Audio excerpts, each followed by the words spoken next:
Okay, we're going to finish our discussion on relationships with some talk about attraction and how that impacts communication and some of the conflicts that happen within relationships.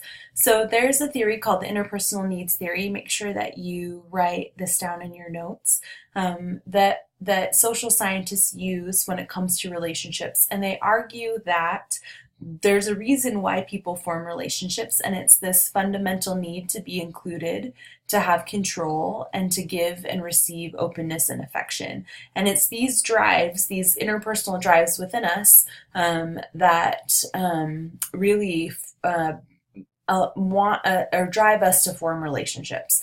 That doesn't explain attraction. There's a lot of research and science behind attraction, but they still don't really understand why you're attracted to one type of person over another.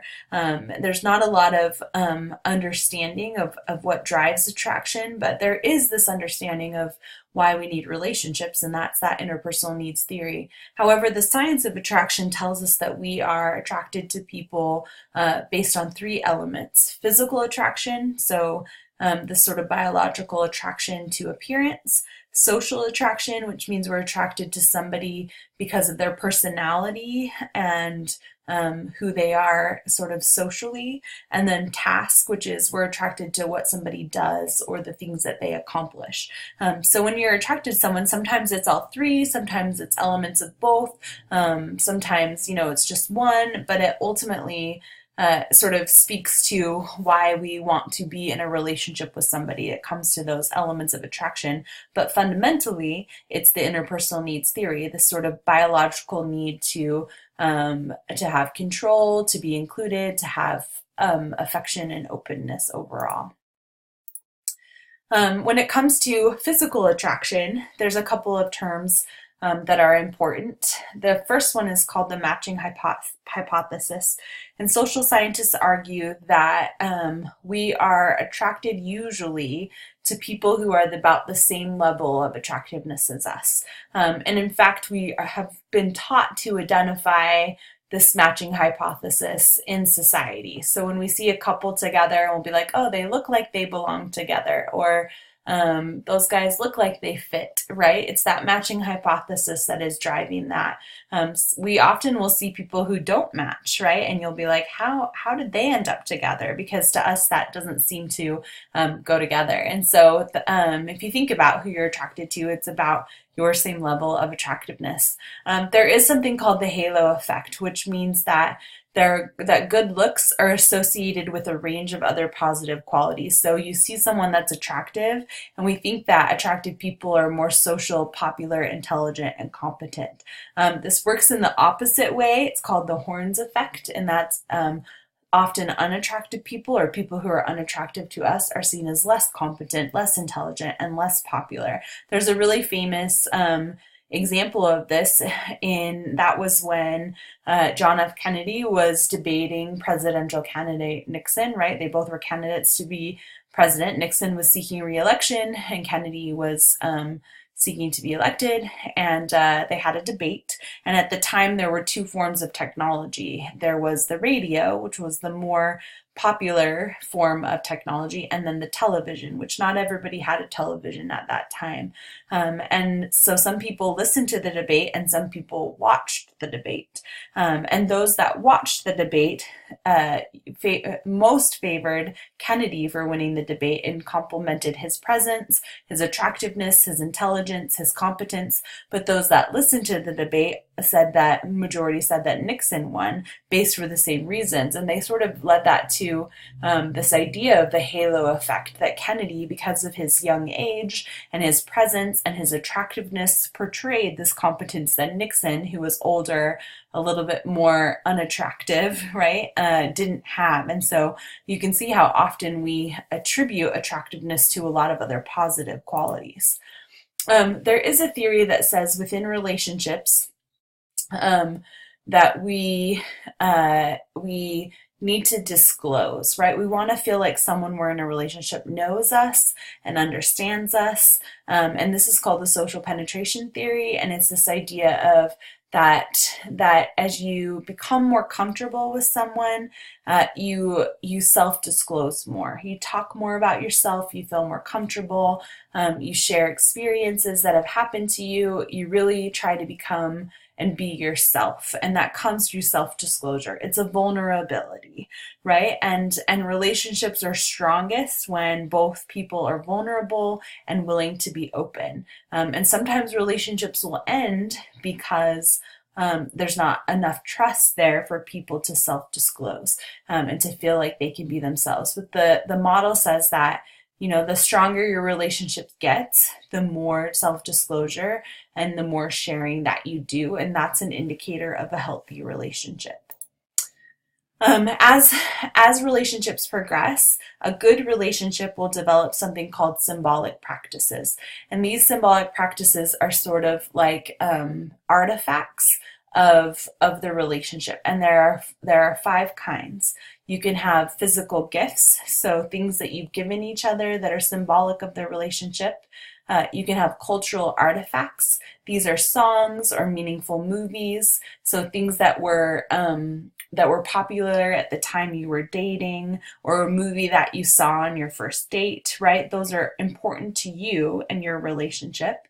Certain places that you used to go, parks that you used to visit, right? Those are significant to you.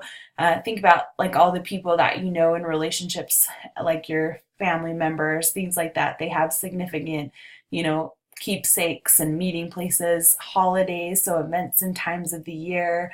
And then behavioral actions, which are like inside jokes and nicknames, things like that. Those are markers of a good relationship. If your relationship is healthy and going well, you'll have these symbolic practices that are sort of relics of the relationship overall. So we're going to move on to what are called dialectical perspectives.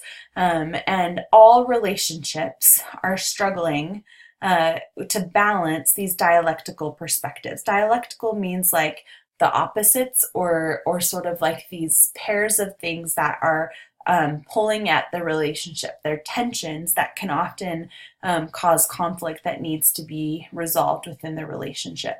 And really what it comes down to is the balance of power. I once heard someone say that the person who has the most power in a relationship is the person who cares the least. And it's a horrible thing to say, but think about how true that is. If you aren't as invested as somebody else, then you have all the power, right? You can be the one to walk away with the least amount of hurt. And so it's kind of this subconscious thing that happens when we get into relationships. We want to protect ourselves, so we fight for the power or the control in the relationship. And as we learn to balance that, the relationship becomes more healthy. But this is the dialectical perspective.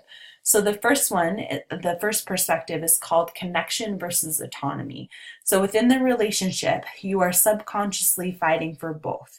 You want to feel connected, right? You want to be in a relationship and connected with someone, but you also want to feel like you're still an individual. So that fight between how much are we a couple and how much am I a person, my own self, right? That's a tension in the relationship. So we have these 2 interpersonal needs: the need to join together, but the need to retain our individuality.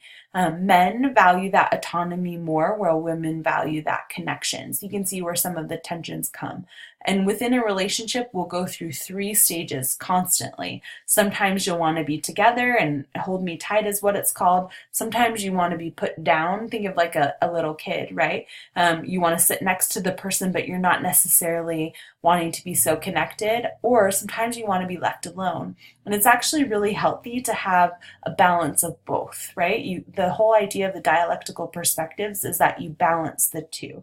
So you balance the connection with the autonomy. So it's okay if you spend some time apart, right? Spend some time doing things with other people, friends, family members, right?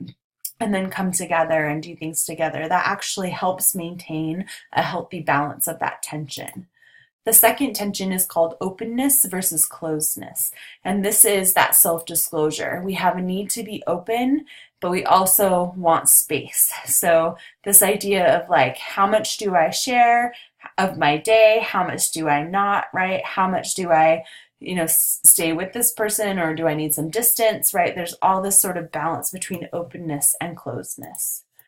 The third is called novelty and predictability. And this is the fact that if a relationship is constantly surprising and you never know what's going to happen, you can't live in that state, right? Like you can't be with someone who's totally unpredictable. But familiarity can be boring, right? So it's this idea of you have to balance the fact that you can trust that the person will behave a certain way, or will be there when they're supposed to be there, but that they'll also surprise you sometimes, right? And that they'll do things that are different and out of the routine, and keeping that balance helps maintain that tension. So, how do you have an effective relationship? There are a lot of characteristics by relationships. Relationships are constantly changing, they're affected by culture. They need maintenance. They can't just exist on their own. They need constant work and checking in on. They require commitment and positivity and assurances. People need to know that you're invested in the relationship. You need social networks that you share this person with, right? Like you allow other people to see that you're in a relationship with them, and you share tasks. You're sort of a team or a partnership. I really like this idea of relationships like cars need attention. If you don't change the oil or check the tire pressure, or, clean the car and wash the car, then it's going to fall into disrepair a lot quicker than if you maintained it. And it's the same thing with relationships. Relationships need attention. They need checking in and communication so that they don't have expensive repairs later, right? So this idea of how to establish and maintain intimacy and things like that, there's some really good suggestions in the text on how to build that maintenance. So what happens when something goes wrong in the relationship? And it happens to every relationship. There's some damage, right? Something happens. It's just what people do to each other. They're called relational transgressions. So this is when one person in the relationship violates some sort of rule or explicit or even implicit term of the relationship and lets the other person down. So you have to weigh, as the relationship, 4 factors. You need to weigh, was the transgression, the relational transgression, was it minor, like a small thing, or was it significant? Right? So was it something really tiny that you can just let go, or do you feel like it's something that needs to be addressed? Was it social? So was it in front of other people? Are other people now aware that this relational transgression has occurred? Or was it just between you and that person, right, within the relationship? Did they do it on purpose, so it was deliberate, or was it unintentional?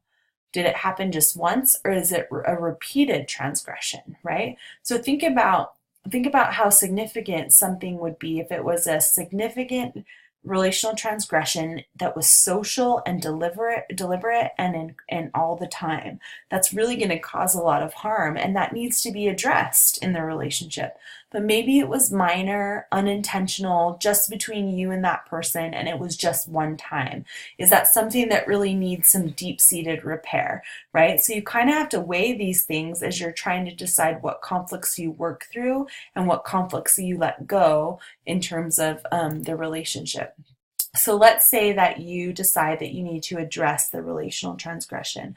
What type of communication would you do? So let's say somebody comes to you in the relationship and outlines to you something that you've done that has hurt them in some way, right? So you need to apologize. And sometimes within a relationship, a sincere apology is all that people need in order to feel like they're heard. So if you explicitly acknowledge that what you did was wrong, I'm sorry, I acted like a selfish jerk, with a sincere apology where you actually say the words, I'm really sorry, I feel awful for letting you down, offer them some sort of compensation. If I act that way again, you can call me out on it, right? Then people feel like the relationship can move forward. Acknowledge what you did was wrong, apologize, compensate, and then make sure that your nonverbals match always. That's a way in which you can repair sometimes those relational transgressions.